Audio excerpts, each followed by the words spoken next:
Hey friends and family. For those of you who don't know me, my name is Susie. I live in Suffolk County of Long Island.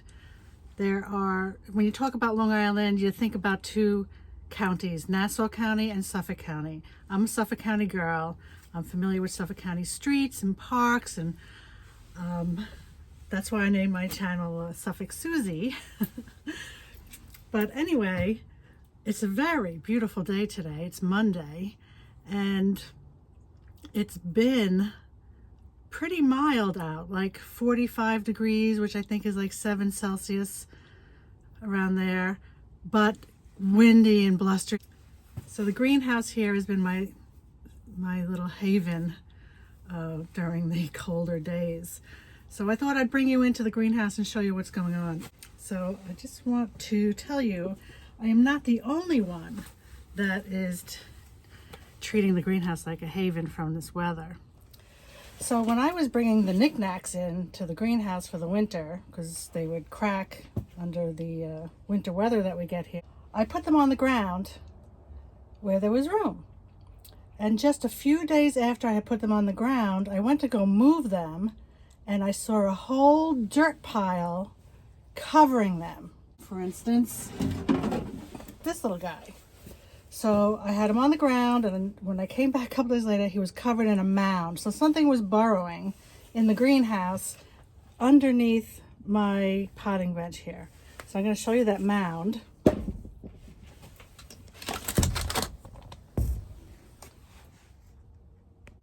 This is where I moved all the stuff to. Okay, but here, can you see all that dirt? I mean, I had moved a whole bunch out because this is where I had them. But it's getting higher and higher every time I come out here. So the dirt pile showed up the same time that my neighbor said their dogs were sprayed by skunks. So I ended up buying a little battery operated camcorder thing. I put it in here, and I found out it was not a skunk, thank goodness, because that was making me jittery. A rabbit, possums, squirrel, mice, rats really were not making me jittery working in here, but a skunk really did, because I didn't want to get sprayed. I didn't want them to spray in here and then I'll never get rid of the smell. So it wasn't a skunk anyway, it was a rat. So in the meantime, I'm working in the greenhouse while it's blustery outside. Not today though. And I'm going to be cleaning some tools, I hope. I have a Hori Hori knife. I'm missing 2 of them. Maybe I'll find them in my tool pile here. Okay. So this is my box of tools that I've ended up using throughout the season this year. So I'd like to organize it a little and clean it up. And let me just put you guys somewhere else here.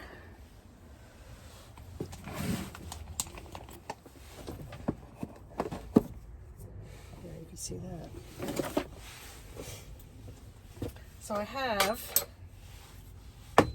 my favorite tools. But I have these bigger tools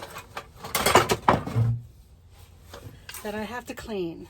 Look how rusty that is. Terrible, terrible, terrible. Okay, and I do have other bigger tools that I'm just going to put in a bucket for now. I saw on, what is it, Flower Farm, Pam. I'll put her site up here, but she cleans hers with WD-40, gives them a nice scrub, and then puts them in a bucket. Her big tall one's in a bucket. So I do have a bucket down here that I'm temporarily putting the bigger tools down here. This will get them out of my way while I organize the little handheld tools that I have. Like this, that was missing for a while, but just laying out in the open. I put an orange duct tape around it. Orange duct tape around this one and this one. But these have to be cleaned. I'm gonna oil them down with the WD-40.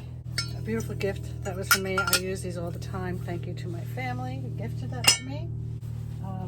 Some red handle tools that I had just recently picked up Here's another one that's got a little rusty, needs a good cleaning. It's going in the bucket for now.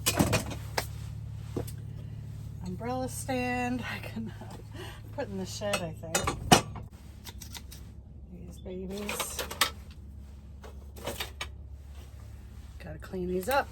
To my surprise, there's no Hori Hori knives in here. I do have another box here. Let's see. See, I have this other box of tools here. Right. Wire cutters in the big bin. Are foam golf balls that I put over sticks that I use in the garden so I don't poke my eyes out. And another big tool. And there's more in the shed I have to collect later. Garbage bags. But before I bore you with that, I'm going to just show you what else I have going on in here. All right, so let's show you what I have here.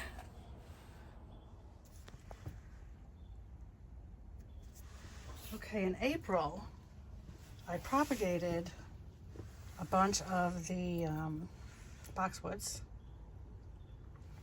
and they're doing pretty good. I mean, they were outside, but they're doing good. They actually have rooted. You know, give them a nice tug and they're fine. And this is a little Japanese tree that is going to become a large tree with purple flowers. And I saw this on Horty Hughes' YouTube channel. He's got some gorgeous Japanese maples, you know, the acers, and then this type of tree that flowers. I forget the name of it right now, but it's a beautiful little tree right now. And then I'm propagating some African blue basil. And this is just empty soil here for whatever I feel like plugging in there. But these are all the boxwoods. Some more boxwoods. Here it is. This is a pussy willow cutting that I bought from eBay.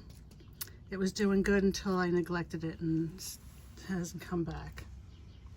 But here is some gomphrena. I had already put seeds in the gomphrena. I just love these in the garden, so I'm making sure I get plenty of them. See how they do. See if they germinate in this cold greenhouse. Then I did a little lettuce mix. Okay, so, and then once they get a little bigger, I'm gonna actually put them out into the garden this winter for the winter lettuce bed that's going to be under the greenhouse plastic.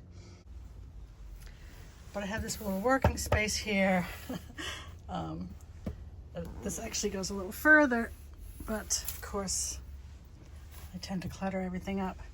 And here is my nice potting mix for any bulbs that I want to plant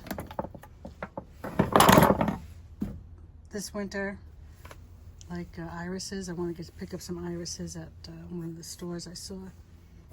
And I'll use that soil to get them started this winter. My utensils. I'm going to use these stainless steel scrubbers to help clean the rusty tools that I have with the WD-40, trap the rat, try to deter mice and rats. And this orchid I'm going to bring in the house because another one bloomed.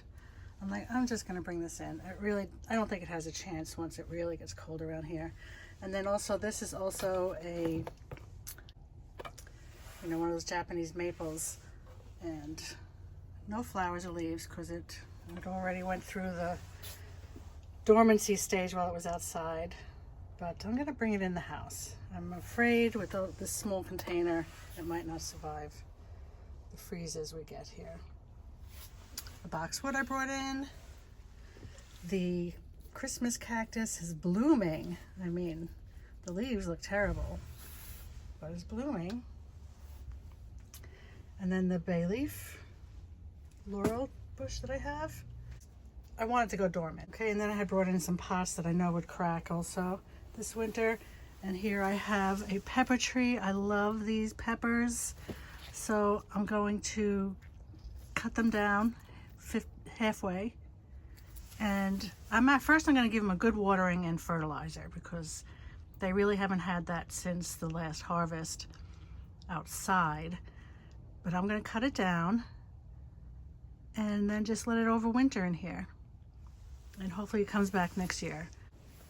And then I got to clean up these shelves here. I got all my gloves I got to organize and other little knick-knack things. And these are not grapes. This is a pokeweed. Pokeweeds are the bane of my existence. Just like Lisa said about the lemon balm in her garden. This pokeweed is poisonous to humans, but the birds love it. And they deposit lovely little purple gifts all over the patio. But they are everywhere. They just could take over. So I'm gonna get rid of this one. I don't know where it's coming from. Looks like it just came out from the other side. But I'm constantly battling the pokeweed in the garden too. So I hope you enjoyed seeing me in my little greenhouse, my little sanction away from the blustery weather. And what I have going on in here. It's always cluttered, always a mess, but I absolutely love it. So thank you so much for visiting me, and I hope to see you again soon. Have a great day.